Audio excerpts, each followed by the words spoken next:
pertemuan pada hari ini, mari kita berdoa sesuai dengan agama dan keyakinan kita masing-masing, agar dalam melaksanakan tugas dan kewajiban kita mendapat ridho dari Allah Subhanahu wa Ta'ala. Berdoa mulai.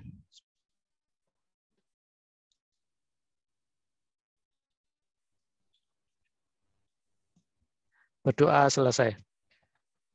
Ya, terima kasih saudara-saudara. Terkait dengan hari ini tidak ada presentasi dari kelompok. Di bab 14 ini saya akan menyampaikan 4 pilar kebangsaan Indonesia. Yang pertama tentang Pancasila dan yang kedua nanti tentang Undang-Undang Dasar Negara Republik Indonesia tahun 1945. Mungkin saudara-saudara sudah pernah mendengar, membaca, maupun mengetahui sejarah lahirnya Pancasila. Jadi 4 pilar kebangsaan itu ada Pancasila, Undang-Undang Dasar 45 ya, yang akan kita pelajari, dan minggu yang terakhir nanti lanjutannya ya ada Bhinneka Tunggal Ika ya. Apa itu 4 pilar kebangsaan ya, kita mulai dari sejarah lahirnya Pancasila.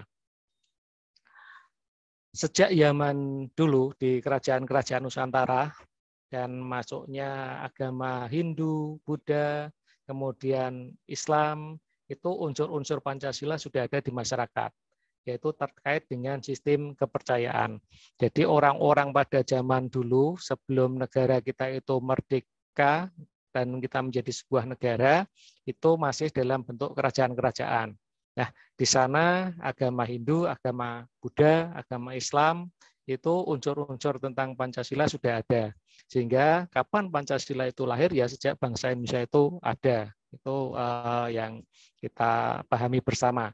Sehingga pada zaman kerajaan Kutai Tarumanegara, kemudian kerajaan Sriwijaya, kemudian kerajaan Majapahit. Nah, unsur-unsur yang terkait dengan sistem kepercayaan itu juga sudah mulai muncul ya. Jadi disinilah bangsa Indonesia sudah mulai mengenal adanya kepercayaan terhadap sesuatu. Nah, kemudian adanya toleransi ya, karena di dalam kerajaan pada masa itu musyawarah mufakat juga dilakukan ya. Raja dalam hal untuk menyampaikan pendapatnya, dia juga mendapat masukan dari hulu balang raja atau punggawa-punggawa kerajaan. Nah, ini musyawarah. Kemudian ada beberapa kegiatan-kegiatan yang dilakukan secara bersama-sama, dalam hal ini gotong royong, kemudian persatuan dan kesatuan. Nah, inilah sejarah adanya Pancasila di Indonesia. Kemudian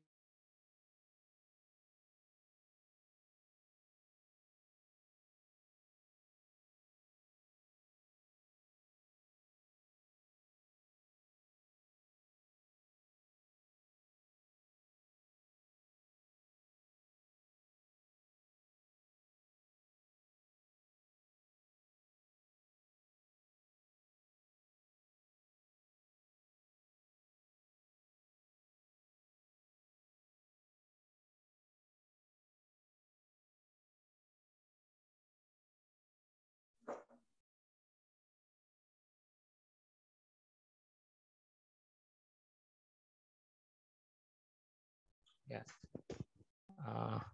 abad ke-20 itu muncul paham nasionalisme, liberalisme, dan demokrasi.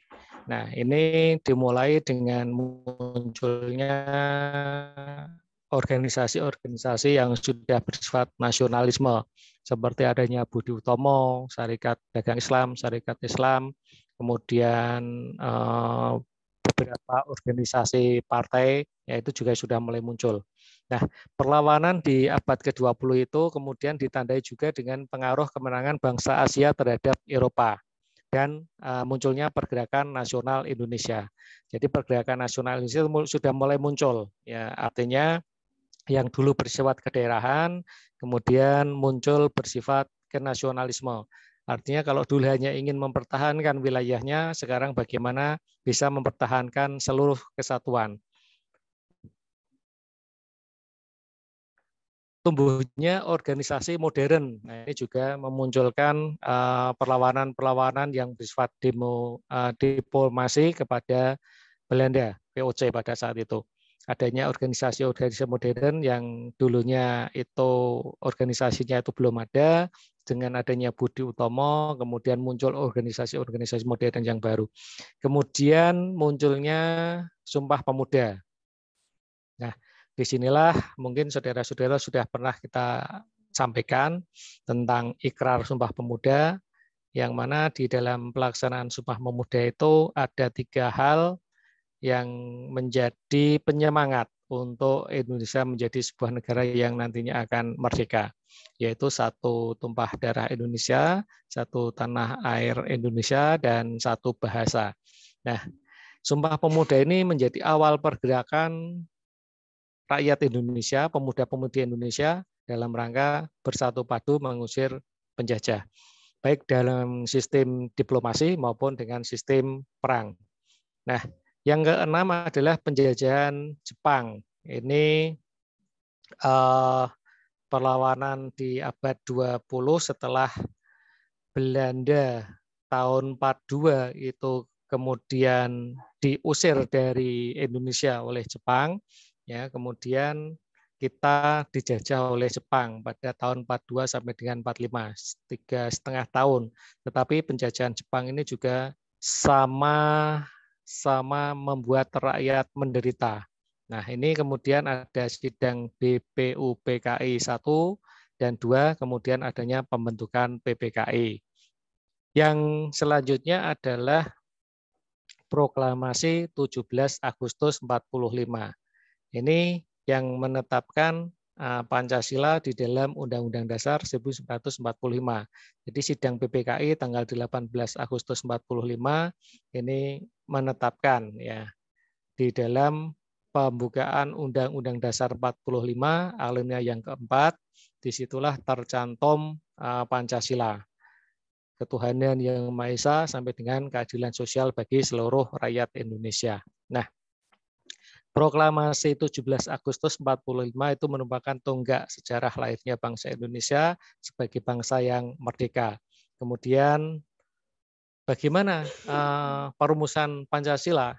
Nah, kalau kita melihat pada saat penjajahan Jepang di tahun 42 sampai dengan 45, itu dulu Jepang memberi janji kepada bangsa Indonesia dengan propaganda Jepangnya adalah Nippon Cahaya Asia, Nippon Pelindung Asia, dan Nippon Saudara Tua Asia. Artinya Jepang itu sebagai saudara tua Indonesia, kemudian Jepang sebagai cahaya Asia. Ya, kemudian Jepang yang akan memberikan kemenangan kepada bangsa Indonesia. Nah, bangsa Indonesia itu dijanjikan kemerdekaan oleh Jepang. Jadi Jepang memberikan janji kepada bangsa Indonesia bahwa besok pada tanggal 24 Agustus 1945 itu akan dimerdekakan negara Indonesia. Nah, sehingga untuk mewujudkan janji tersebut berdirilah yang namanya BPUPKI, Badan Persiapan Usaha Persiapan Kemerdekaan Indonesia atau Dokuritsu Junbi Teosokai. Nah, badan ini BPUPKI ini beranggotan 60 orang yang diketahui oleh Dr. Rajiman Widjodiningrat dan wakil ketuanya adalah Raden Panji Suroso, dan dari Jepang ada Iku Bangasa. Nah, ini merupakan tonggak sejarah perumusan Pancasila. Pada saat sidang BPUPKI yang pertama itu pada tanggal 29 Mei sampai dengan 1 Juni 1945, di sini dibicarakan tentang landasan-landasan bernegara atau dasar-dasar Indonesia merdeka. Jadi ada 3 yang menyampaikan pendapat di dalam sidang BPUPKI yang pertama ini, yaitu Muhammad Jamin, kemudian Mr. Supomo, dan Insinyur Soekarno. Nah, Muhammad Jamin pada tanggal 29 Mei 1945 mengusulkan adanya dasar Indonesia merdeka, yaitu peri kebangsaan, peri kemanusiaan, peri ketuhanan, perikerakyatan, dan kesejahteraan rakyat. Nah, ini yang diusulkan oleh Muhammad Yamin pada sidang BPUPKI yang pertama pada tanggal 29 Mei 1945. Kemudian Mr. Supomo sendiri pada tanggal 31 Mei 1945 memaparkan adanya 3 teori, yaitu negara individualistik atau negara yang disusun atas dasar kontrak sosial dari warganya dengan mengutamakan kepentingan individu, sebagaimana diajarkan oleh Thomas Hobbes, John Locke, Jacques Rousseau, Herbert Spencer, dan H.G. Lasky. Nah, negara individualistik. Nah, ini bagaimana Mr. Supomo menerangkan bahwa negara itu mengutamakan kepentingan individu. Nah, kemudian yang kedua adalah negara golongan atau kelas teori yang diajarkan oleh Marx, kemudian Engels, dan Lenin. Nah, negara golongan itu mengutamakan golongan-golongan yang diutamakan. Dan yang ketiga adalah negara integralistik, yaitu negara tidak boleh memihak pada salah satu golongan, tetapi berdiri di atas semua kepentingan. Ini menurut aliran Spinoza, ada Müller dan Hegel. Jadi dalam hal ini Mr. Supomo itu menolak adanya negara individualistik dan negara golongan. Mr. Supomo mengusulkan negara kita adalah negara integralistik atau negara persatuan, yaitu negara satu untuk semua orang. Nah, yang terakhir adalah Insinyur Soekarno dalam sidang pada tanggal 1 Juni 1945 mengusulkan bahwa dasar Indonesia yang disambut adalah filosofi Grundslag atau filsafat fundamen atau dasar atau pikiran yang sedalam-dalamnya, yang di atasnya didirikan Gedung Indonesia Merdeka. Nah, jadi di sini ada dasar yang diusulkan oleh Insinyur Soekarno, yaitu adalah kebangsaan atau nasionalisme, kemudian kemanusiaan atau internasionalisme, musyawarah mufakat, perwakilan, kemudian kesejahteraan sosial, dan ketuhanan yang berkebudayaan. Nah, kelima prinsip tersebut diberi nama Pancasila. Jadi menurut Soekarno, apabila 5 itu tidak disetujui, maka diperas menjadi 3 sila atau trisila, yaitu sosionasionalisme, sosiodemokratis, dan ketuhanan. Nah, apabila trisila ini juga tidak disetujui atau tidak disenangi, maka dapat diperas menjadi ekasila, yaitu gotong royong. Nah, gotong royong ini merupakan dasar asli bangsa Indonesia.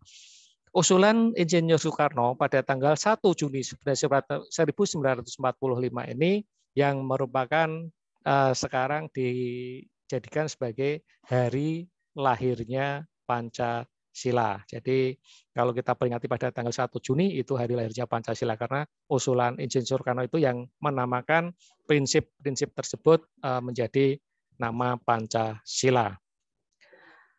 Pada tanggal 1 Juni 1945 itu juga dibentuk panitia kecil yang beranggotakan 8 orang, yaitu Insinyur Soekarno, Dr. Andes Muhammad Hatta, Sutarjo, Wahid Hasim, Ki Bagus Hadikusumo, Otto Iskandar Dinata, Mohyamin, dan Mr. A.A. Maramis. Nah, tugas dari panitia 8 ini menampung dan mengidentifikasi usulan dari anggota BPU PKI. Jadi berdasarkan usulan yang masuk, diketahui ada perbedaan usulan tentang dasar negara. Golongan Islam itu menghendaki negara berdasar Islam.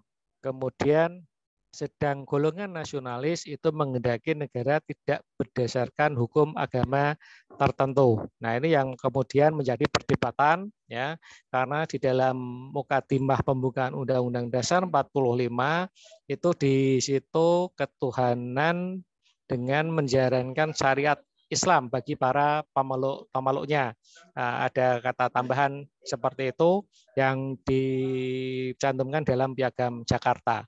Nah, untuk mengatasi perbedaan itu kemudian dibentuk panitia kecil yang terdiri dari 9 orang, ya, atau panitia 9. Nah, panitia 9 ini beranggotakan dari golongan Islam dan golongan nasionalis. Ada Insinyur Soekarno, Dr. Andes Muhammad Hatta, Mr. Muhyamin, Mr. A. Amaramis, Ahmad Subarjo, Abi Kusno Cokro Sujoso, Abdul Kahar Muzakir, Wahid Hasim, dan Haji Agus Salim. Nah, panitia 9 ini bersidang pada tanggal 22 Juni 1945.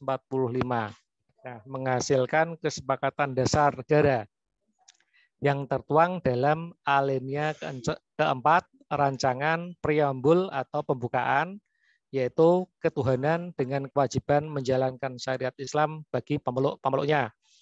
Kemudian kemanusiaan yang adil dan beradab, persatuan Indonesia, kerakyatan yang dipimpin oleh hikmat kebijaksanaan dalam permusyawaratan perwakilan, dan keadilan sosial bagi seluruh rakyat Indonesia. Nah, kesepakatan itu disebut dengan rancangan preambul hukum dasar. Mr. Muhammad Yamin mempopulerkan kesepakatan tersebut dengan nama Piagam Jakarta. Jadi ini sejarah dasar negara Pancasila yang tertuang di dalam alinea keempat preambul atau rancangan pembukaan dan disebut sebagai Piagam Jakarta oleh Mr. Muhammad Yamin.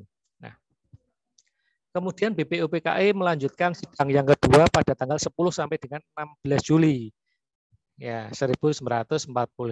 Ini menghasilkan dasar negara yang disepakati yaitu Pancasila seperti dalam Piagam Jakarta. Jadi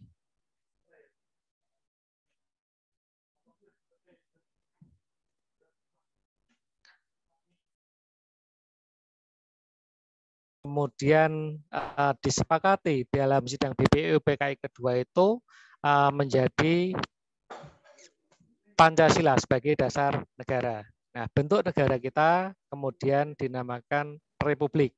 Ya, bentuk negara kita Republik hasil kesepakatan dari 55 suara dari 64 anggota yang hadir. Nah, kemudian wilayah Indonesia itu disepakati meliputi wilayah Hindia Belanda, Timur Timur, dan Malaka. Ada 39 suara. Kemudian dibentuk 3 panitia kecil. Yang pertama adalah panitia perancang Undang-Undang Dasar yang diketuai oleh Insinyur Soekarno, kemudian panitia ekonomi dan keuangan yang diketuai oleh Muhammad Hatta, dan kemudian yang ketiga adalah panitia pembela tanah air yang diketahui oleh Abi Kusno Cokro Sujoso. Nah, ini sidang BPUPKI kedua pada tanggal 10 sampai dengan 16 Juli 1945. Pada tanggal 9 Agustus 1945, PPKI dibentuk dalam rangka mempersiapkan Indonesia merdeka dan intinya mengesahkan dasar negara dan Undang-Undang Dasar 1945 dengan Ketua Insinyur Soekarno dan Wakil Ketua Muhammad Hatta. Jumlah anggota PPKI sendiri ada 21 orang. Nah, selanjutnya anggota PPKI ini ditambah 6 orang sebagai wakil dari golongan. Ada Wiranata Kusuma, Ki Hajar Dewantoro, Mr. Kasman Singodimejo, Sayuti Melik, Mr. Iwa Kusuma Sumantri, dan Mr. Ahmad Subarjo. Nah, jadi PPKI itu berfungsi sebagai Komite Nasional Pembentuk Negara, ya, panitia persiapan kemerdekaan Indonesia, Dokiruju Yubi Inkai, ya kalau dalam bahasa Jepangnya. Saudara-saudara sekalian, kita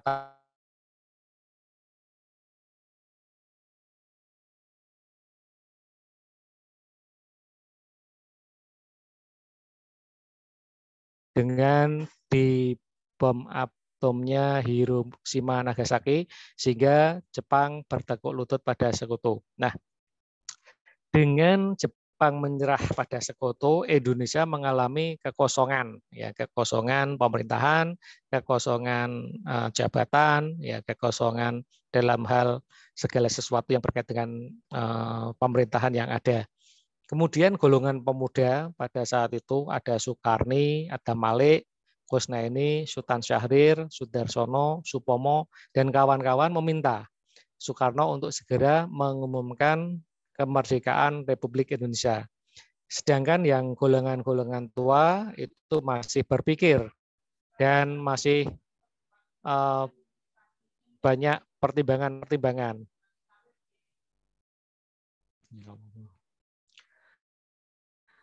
Terjadilah kesepakatan di Ringas Dengklok.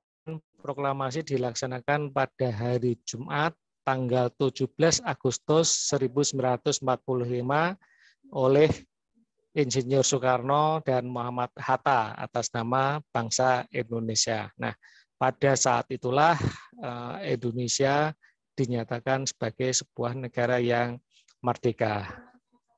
Kesepakatan di Ringas Dengklok ini kebetulan pada bulan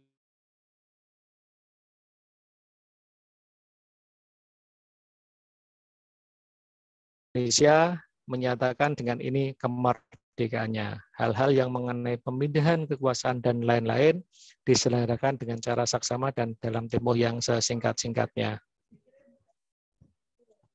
Sehingga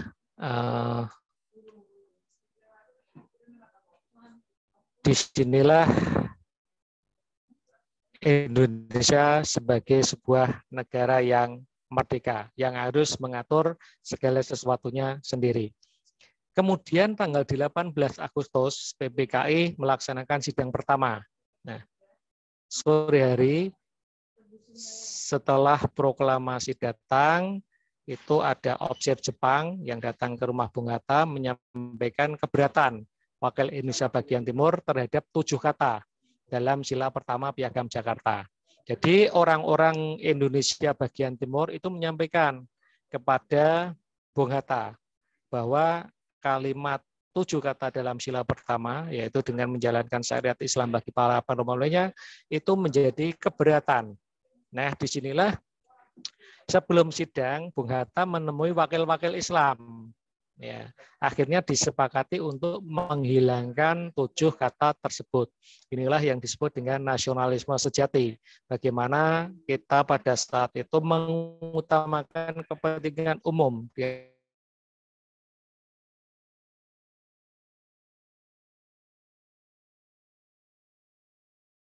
Ketuhanan yang Maha Esa. Nah, yang ketiga, sidang PPKI juga mengesahkan Undang-Undang Dasar 1945. Kemudian dalam sistem pemerintahan menetapkan Insinyur Soekarno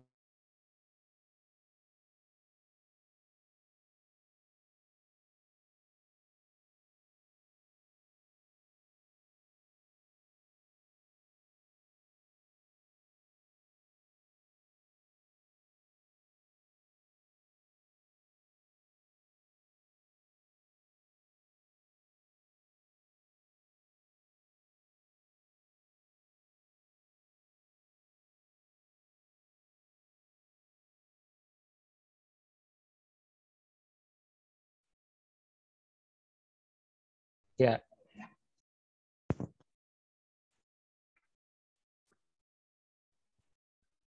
Jadi Bung Hatta itu menemui wakil-wakil Islam. Akhirnya disepakati untuk menghilangkan 7 kata tersebut. Kemudian mengesahkan Undang-Undang Dasar 45, menetapkan Insinyur Soekarno menjadi presiden dan terbentuk Komite Nasional Indonesia Pusat atau KNIP yang bertugas mendampingi presiden dan wakil presiden sampai terbentuk MPR dan DPR. Jadi disinilah kegiatan-kegiatan kepemerintahan sudah mulai dilakukan. Jadi hal-hal yang mengenai pemindahan kekuasaan dan lain-lain diselenggarakan dengan cara saksama dan dalam tempo yang sesingkat-singkatnya. Setelah 17 Agustus kita menyatakan sebagai negara merdeka, kemudian tanggal 18 Agustus 45 PPKI bersidang yang pertama kalinya, kemudian di situ mengesahkan Undang-Undang Dasar 45, membentuk Komite Nasional Indonesia Pusat.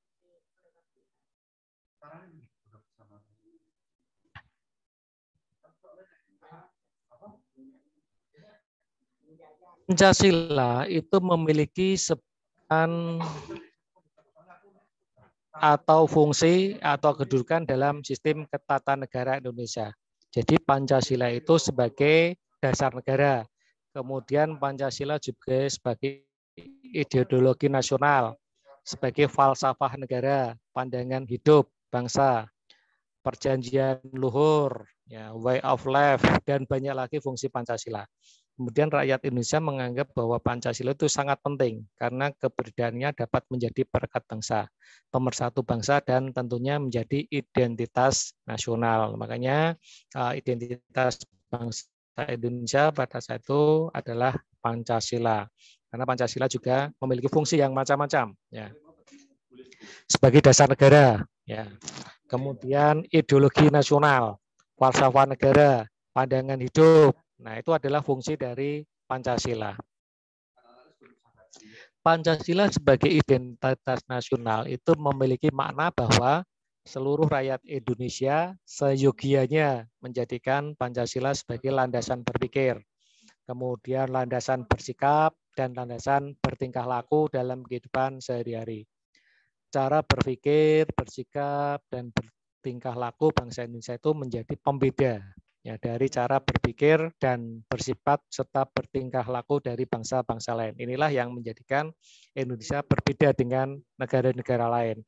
Maka di sini identitas nasional kita adalah Pancasila. Sehingga di sini rakyat Indonesia dalam hal bertindak, berpikir, dan kemudian bertingkah laku itu harus berlandaskan pada Pancasila. Secara pokok, nilai sikap dan gagasan ideologi Pancasila itu tercantum di dalam Undang-Undang Dasar 45 yang berbunyi pemerintah melindungi segenap bangsa Indonesia dan seluruh tumpah darah Indonesia, memajukan kesejahteraan umum, mencerdaskan kehidupan bangsa, dan ikut melaksanakan ketertiban dunia yang berdasarkan kemerdekaan, perdamaian abadi, dan keadilan sosial. Kemudian bentuk negara republik yang berkedaulatan rakyat. Segala sesuatu berdasarkan Undang-Undang Dasar Negara dan adanya nilai-nilai Pancasila. Nah, gagasan ideologi Pancasila ini kemudian difungsikan, dilaksanakan dalam kehidupan sehari-hari. Jadi pemerintah melindungi segenap bangsa Indonesia dan seluruh tumpah darah di Indonesia. Ini merupakan tujuan nasional yang hendak dicapai. Kemudian kita juga menyatakan bahwa kedaulatan ada di tangan rakyat. Ya, ini dilaksanakan sesuai dengan ketentuan yang berlaku. Kemudian ada hukum yang mengatur. Jadi segala sesuatu berdasarkan dari Undang-Undang Dasar Negara sebagai landasan konstitusionalnya. Nah, nilai-nilai Pancasila ini merupakan nilai-nilai yang harus diamalkan oleh bangsa Indonesia. Ideologi Pancasila sebagai pandangan hidup bangsa dan dasar negara itu mengandung nilai-nilai yang apabila dirangkum itu dapat disimbolkan sebagai berikut. Adanya ketuhanan, kemudian nilai kemanusiaan, kemudian persatuan, kerakyatan, dan keadilan. Kemudian ada nilai ideal, nilai material, spiritual, pragmatis, dan bernilai positif. Kemudian nilai logis, estetis, etis, sosial, dan religius. Inilah pandangan hidup bangsa Indonesia yang menjadi nilai-nilai dari Pancasila. Sehingga di sini kelebihan Pancasila itu mewujudkan cita-cita menuju kenyataan yang diinginkan masyarakat Indonesia. Di samping itu juga Pancasila berperan menjaga kelestarian bangsa serta negara Indonesia dalam menghadapi segala bentuk hambatan, tantangan, ancaman, serta gangguan. Baik yang itu datang dari dalam maupun yang itu datang dari luar. Sehingga pada saat itu banyak sekali kemudian orang-orang yang ingin mengganti ideologi Pancasila. Ada yang ingin mengganti ideologi Pancasila dengan ideologi komunis, ada yang ingin menjadi ideologi agamis, kemudian ideologi liberal, dan lain sebagainya. Tetapi pada kenyataannya pada tanggal 1 Oktober 1965 itu kemudian dikatakan sebagai Hari Kesaktian Pancasila karena di situ terbukti Pancasila sangat sakti dan ampuh dalam menghadapi ancaman, tantangan, gangguan, serta hambatan yang datang dari dalam maupun dari keluar. Makanya 1 Oktober itu kita peringati sebagai Hari Kesaktian Pancasila. Nilai-nilai dari setiap sila di Pancasila itu mencerminkan kepribadian bangsa Indonesia. Pancasila yang terdiri dari 5 sila itu, seluruh silanya mencerminkan idealisme dan harapan yang ingin diwujudkan. Sebagaimana negara Indonesia yang di masa mendatang itu ingin mewujudkan adanya kesejahteraan rakyat, adanya musyawarah mufakat, adanya keadilan sosial, adanya ketuhanan yang menjadi salah satu manusia Indonesia harus beragama. Nah, kemudian dalam setiap sila yang tercantum itu mencerminkan kepribadian bangsa Indonesia sebagai sebuah negara. Nah, nilai-nilai yang ada ini kemudian dituangkan kalau dulu dalam bentuk butir-butir Pancasila. Nah, kalau di zaman saya itu ada 45 butir Pancasila. Ya. Jadi sila pertama itu mulai dari menghormati, kemudian menjalankan ibadah sesuai dengan agama, kemudian bersikap toleransi, ya, dan saling tolong menolong. Ya, kemudian yang sila kedua salah satunya adalah bagaimana kita cinta sesama. Ya, dan yang ketiga kita cinta kemerdekaan, cinta perdamaian, adanya persatuan.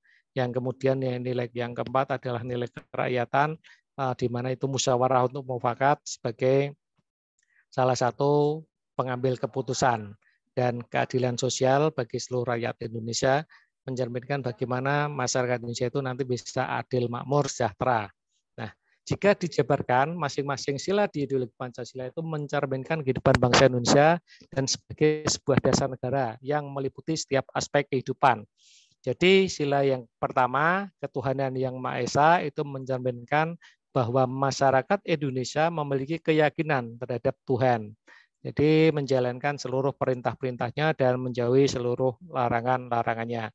Ini kemudian dituangkan di dalam pasal 29 Undang-Undang Dasar 45. Negara berdasar atas ketuhanan yang Maha Esa. Tiap-tiap warga negara berhak untuk memeluk agama dan beribadah sesuai dengan agama dan keyakinan masing-masing. Ya. Kemudian yang kedua, sebentar ada telepon masuk. Halo, ya Pak? Ya. Kemudian sila yang kedua adalah kemanusiaan yang adil dan beradab. Jadi di sini mencerminkan bahwa seluruh komponen masyarakat Indonesia saling menghormati dan menjaga sama tanpa memandang latar belakang atau kepentingan. Jadi setiap orang itu mendapat perlakuan yang sama. Artinya di sini adil, ya, semua perlakuannya sama. Sila yang ketiga adalah persatuan Indonesia. Ini mencerminkan bahwa bangsa Indonesia meskipun memiliki pemberdayaan budaya, latar belakang, kultur, tradisi, keyakinan, dan suku bangsa, tetapi menjadi satu kesatuan, yaitu bangsa Indonesia. Dan yang keempat adalah kerakyatan yang dipimpin oleh hikmat kebijaksanaan dalam permusyawaratan perwakilan. Ini mencerminkan bahwa bangsa Indonesia menempatkan kedaulatannya di tangan rakyat, yaitu dari rakyat, oleh rakyat, dan untuk rakyat. Yang ini yang disebut sebagai negara demokrasi. Jadi masyarakat Indonesia memiliki hak, kewajiban, serta kedudukan yang sama saat menyampaikan pendapat. Jadi bagaimana kita dalam hal musyawarah mufakat ini mengutamakan kepentingan umum daripada kepentingan pribadi atau kepentingan golongan. Dan yang kelima adalah sila keadilan sosial bagi seluruh rakyat Indonesia. Mencerminkan bahwa setiap warga negara Indonesia memiliki perwujudan keadilan sosial dalam bidang kehidupan secara menyeluruh seperti politik, ekonomi, sosial budaya, keamanan, dan lain sebagainya. Jadi selain itu, sila ini juga mencerminkan bahwa seluruh rakyat Indonesia berhak mendapatkan keadilan serta kemakmuran secara merata baik dalam konteks material maupun spiritual. Nah, saudara-saudara, mungkin di dalam pengantar untuk Pancasila, silakan kalau ada hal-hal yang ingin ditanyakan, kami beri kesempatan terlebih dahulu. Monggo.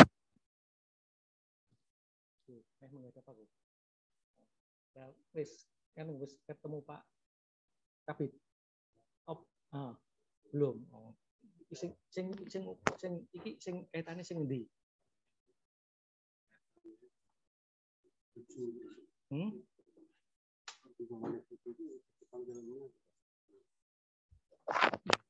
Kakaknya karo aku wis digawe.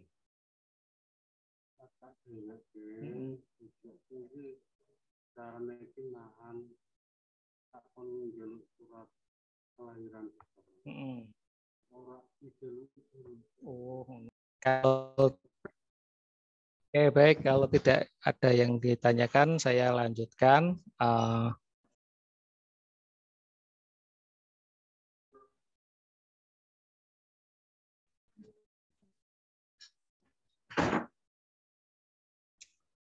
Nah, terkait bagaimana tantangan kekinian dan solusi menghadapinya. Jadi, tantangan dan masalah yang dihadapi terkait dengan Pancasila itu mendapat tanggapan dan analisis jumlah pakar. Adanya Azumardi Azra, kemudian Pancasila itu sulit dimarginalkan di dalam semua kehidupan masyarakat. Jadi Pancasila itu dijadikan sebagai kendaraan politik. Kemudian Pancasila disebut sebagai liberalisme politik. Dan Pancasila juga dikatakan sebagai lahirnya desentralisasi atau otonomi daerah. Nah, tantangan-tantangan ini kemudian terlanjur tercemar dalam Orde Baru, yaitu menjadikan Pancasila sebagai kendaraan politik untuk mempertahankan kekuasaan yang ada. Jadi adanya liberalisme politik itu terjadi pada saat awal era reformasi, yaitu pasca pemerintahan Orde Baru, adanya kebijakan pemerintah Presiden Habibie yang kemudian menghapuskan ketentuan tentang Pancasila sebagai satu-satunya asas untuk organisasi kemasyarakatan, termasuk organisasi partai politik. Kemudian lahirnya peraturan perundangan tentang desentralisasi dan otonomi daerah, seperti lahirnya Undang-Undang Nomor 22 Tahun 99. Kemudian diperbarui dengan Undang-Undang Nomor 32 Tahun 2004 tentang otonomi daerah. Nah, ini juga memiliki dampak positif dan negatif. Dampak negatifnya antara lain munculnya nilai-nilai primordialisme kedaerahan, sehingga tidak jarang munculnya rasa kedaerahan yang sempit. Kemudian di situ juga rendahnya pemahaman dan menurunnya kesadaran warga negara dalam bersikap dan berperilaku menggunakan nilai-nilai Pancasila dalam kehidupan berbangsa dan bernegara. Nah, pada era reformasi itu bangsa Indonesia bagian berada dalam tahap disintegrasi karena tidak ada nilai-nilai yang menjadi pegangan bersama. Padahal bangsa Indonesia telah memiliki nilai-nilai luhur yang dapat dijadikan pegangan dalam kehidupan bermasyarakat, berbangsa, dan bernegara, yaitu Pancasila. Nah, warisan agung yang tidak ternilai harganya dari para the founding fathers itu adalah Pancasila. Jadi Pancasila itu merupakan perjanjian luhur bangsa Indonesia yang diwariskan kepada kita sebagai generasi penerusnya untuk bagaimana kita mempertahankan Pancasila. Luntur dan memudarnya rasa nasionalisme, patriotisme itu juga harus mendapat perhatian yang sangat penting ya, karena menjadi penyebab dari bagaimana kita lebih menghargai dan mencintai bangsa asing ya, karena kalau luntur rasa nasionalisme, rasa patriotisme itu biasanya kita lebih mencintai produk-produk luar negeri. Kemudian kita juga tidak bisa. Kemarin kita sudah tentang cinta tanah air bela negara ya, sudah ada di bab tersebut ya, bagaimana kita sebagai warga negara dalam lingkungan masyarakat, lingkungan kampus, kemudian di lingkungan keluarga. Nah, disinilah bangsa Indonesia perlu ada upaya yaitu membuat strategi agar apa yang dicintai tersebut beralih kepada bangsa sendiri. Jadi Indonesia atau bangsa Indonesia atau orang-orang Indonesia itu lebih mengagungkan prestasi bangsa lain. Nah, dan tidak bangga dengan prestasi bangsa sendiri. Ini kan sesuatu yang sangat aneh. Dan makanya bagaimana kita bisa mencintai bangsa kita sendiri. Kita lebih mengutamakan kepentingan bangsa dan negara. Hal ini perlu ada upaya dari generasi baru bangsa Indonesia untuk mendorong agar bangsa Indonesia membuat prestasi yang tidak dapat dibuat oleh bangsa asing. Demikian pula apabila orang Indonesia lebih bangga menggunakan produk asing daripada produk bangsa sendiri. Jadi hendaknya bangsa Indonesia itu mampu mendorong semangat berkompetensi. Jadi saudara-saudara nanti pada saat terjun ke masyarakat, itu bagaimana saudara bisa berkompetensi dengan teman-teman yang lainnya, bagaimana bisa mewujudkan inovasi-inovasi baru, bagaimana kemudian bisa menggunakan produk-produk dalam negeri dalam hal untuk kegiatan kemanusiaan dan lain sebagainya. Nah, yang kedua adalah Undang-Undang Dasar 1945 sebagai konstitusi negara. Kalau Pancasila tadi sebagai dasar negara, landasan ideal bangsa Indonesia, sumber dari segala sumber hukum, kemudian pandangan hidup, jiwa dan kepribadian bangsa Indonesia, sekarang adalah konstitusi negara. Jadi istilah konstitusi itu dikenal dalam sejumlah bahasa. Bahasa Prancis itu ada istilahnya konstitutor, kemudian bahasa Italia adalah constitutio, kemudian bahasa Inggris constitution, kemudian dalam bahasa Belanda ada istilah konstitusi, dan bahasa Jerman dengan istilah Verfassung. Sedangkan dalam bahasa Arab istilahnya Masyruutiyah. Nah, konstituser bahasa Prancis berarti membentuk atau pembentukan. Yang dimaksud di sini adalah membentuk suatu.